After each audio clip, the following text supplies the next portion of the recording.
And now to get more insights on the #1 central document, let's bring in Liu Zhiqin, a senior fellow at the Chongyang Institute for Financial Studies of the Renmin University of China. Good to see you again, Mr. Liu. So as expected, the #1 central document is still about agriculture. So how to understand the importance of this sector? I should say that the agriculture issue is the most important thing in China's history, especially in the recent 20, 30 years.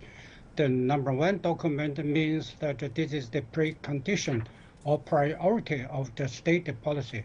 It's quite important for us to know this because China has a 5,000 years civilization only based on the agriculture.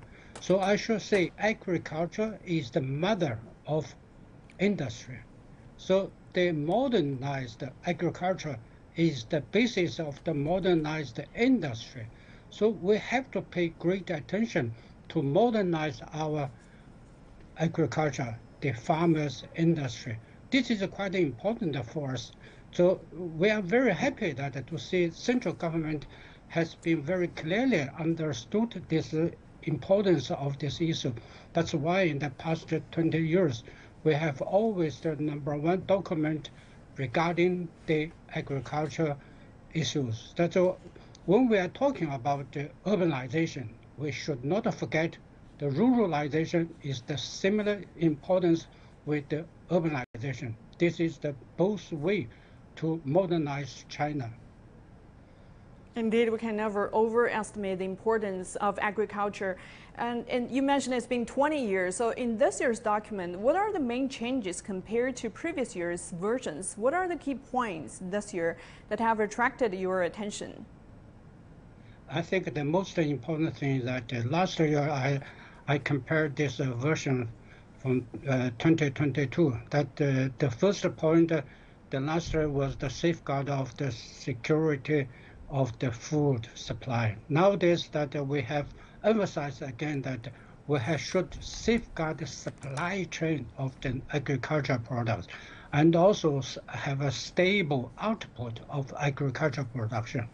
And then secondly, also we emphasize the importance of the rural, the industrialization. That's as we say that the basis of the construction for rural areas, for roads and the railways and the ports and the transportation, all these facilities must be built up.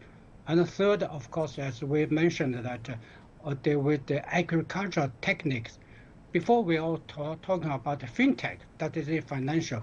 That's nowadays we are talking more about the agriculture technology development. This is the basis for further development of the agriculture industry in China. So we are sure that all these main points that will be featuring the new development direction of this year's economic development, especially in the agriculture sector. And Ms. Liu, food security is still a key objective as feeding 1.4 billion population is never easy. So what are the measures that China would take to safeguard food security? Can China achieve self-sufficiency in food grains? Yeah, that's a good question because everybody is trying to have a self-sufficient supply, especially in food supply, because we can have no cars every day. We can have no gas every day, but the food and the drinks, we should have it every day, all the moment.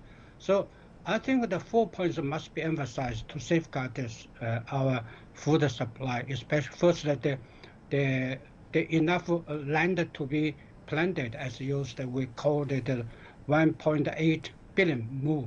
This is the minimum, the size of the.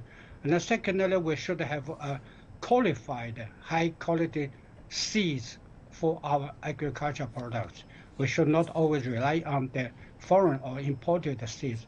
And the third is quite about fertilizer, because fertilizer is one thing that we should not forget to support this agriculture production. And the fourth is that how to maintain and to keep all this food in high, good quality and sustainable supply of our market needs. So all these 4 factors should be combined together to meet the demands of our agriculture modernization. Well, thank you very much for sharing with us. And that was Liu Zhiqin, a senior fellow at the Chongyang Institute.